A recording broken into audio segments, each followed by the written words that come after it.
मधल्या काळात असं तुम्ही आता जसं म्हणताय की तुम्ही थेट उद्धवजींना तो सगळा रिपोर्ट दिला, उद्धवजी फार बारकाईने या सगळ्या गोष्टींकडे पाहतायत. त्यांच्यावर जी माणसं मधल्या काळामध्ये सोडून गेलेली होती ती असंच म्हणत गेली की आम्हाला वेळ नाही दिला म्हणून आम्ही गेलो. याकडे आपण कसं बघता? कारण मला असं वाटतं ह्यांनी पक्ष सोडणार आणि त्याच्या आधीच तुम्ही पक्षामध्ये तुमचं स्थान तुम्ही आलेला होता. तुम्ही खरं तर आदित्यजींसाठी पूर्ण तो वरळीचा बालेकिल्ला तयार केलात आणि त्यानंतर जे काही झालं ते सगळा संबंध महाराष्ट्रानं पाहिले. त्यामुळे ती सगळी प्रोसेस तुम्ही फार जवळून पाहिलेली. नेमकं काय घडलं होतं? कसं असते काय काय ज्यावेळी एक साहेबांचा नेहमी स्वभाव आहे की ते टोटल फ्री हँड देण्याचं काम करतात संघटनेचं. आता मी पुणे जिल्ह्याचा संपर्क प्रमुख या नात्याने आहेत, अर्थात संपर्क नेते राऊत साहेब आहेत, पण आम्ही दोघांचं एक चांगलं कोऑर्डिनेशन आहे म्हणून आम्ही तिकडे निर्णय घेतो, साहेबांना विश्वासात घेऊन निर्णय.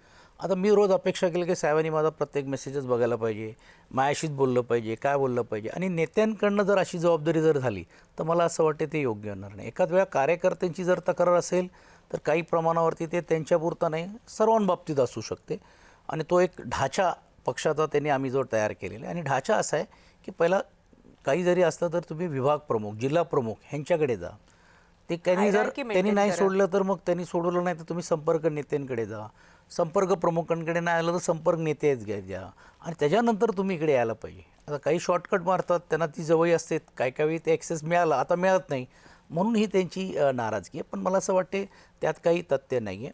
आणि मुळामध्ये तुम्ही जर बघितलं असेल की ज्या नेत्यांवरती ही जबाबदारी आणि स्वतंत्रतेने सर्व हा कारभार दिल्यानंतर त्यांनी रिझल्ट ओरिएंटेड पक्षाला देण्याचं काम केलं पाहिजे होतं. पण आता ते पक्षच घेऊन गेले तर त्याला काय म्हणता येईल.